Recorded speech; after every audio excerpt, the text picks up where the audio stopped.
Hello everybody and welcome to a media playing tech video. Today is a big day.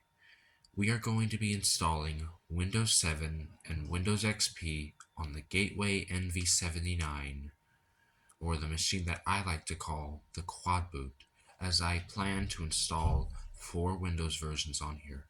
Windows Vista is already installed, and it's been installed on here for months, but Windows 7 was on here too, but I upgraded it to Windows 10 due to some circumstances. But today I'm downgrading it, or removing the Windows 10 installation and putting Windows 7 back on here in its partition.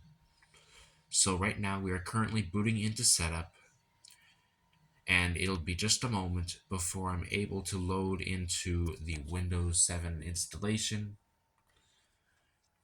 I've been waiting for this day for a long time, but finally it's here. But, alright.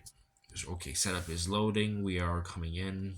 So it'll just be a moment. I'm in the United States. I'm going to click next, and I'm going to click install now to begin the installation.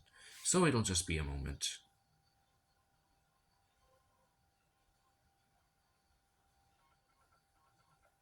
Listen to that.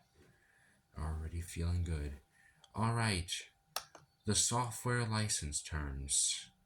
So this is pretty important in the case of a business.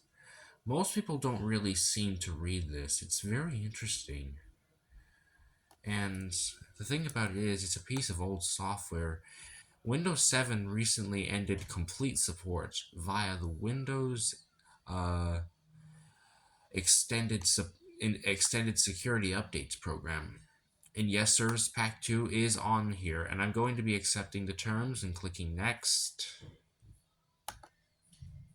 We're going to click custom because upgrade won't even work, especially since we're not even booted into Windows Vista, and I won't be doing that anyway. So here are the 4 partitions. This is the partition that Windows 10 is currently installed on, but we're going to be getting rid of it.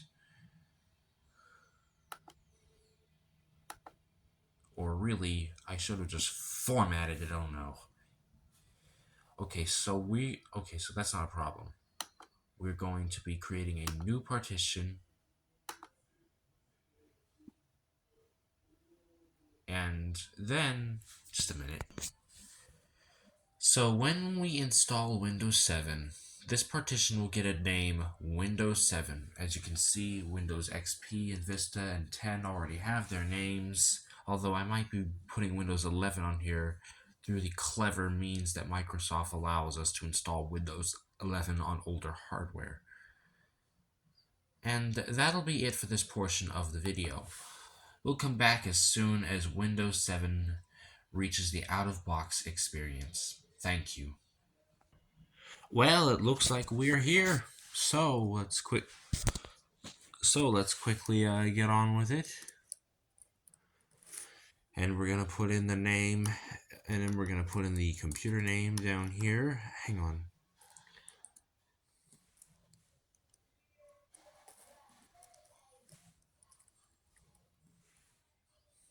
Gonna click next. We're gonna quickly put in a password. Alright, now we've entered the product key as well as created a password. We're gonna use recommended settings. Alright, it looks like we have finally completed setup. We are on our way to the desktop now. So it'll just be a moment.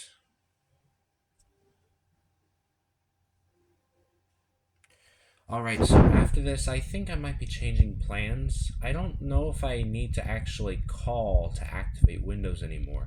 I mean, the online servers probably don't work anymore, but there's a program called Legacy Update that I actually already use on Windows Vista, but I did use the phone to activate it. But what we're going to do is, when I get Windows 7 up here, I'm going to run Legacy Update, and we are going to see if it'll activate it online for us, and then make our way towards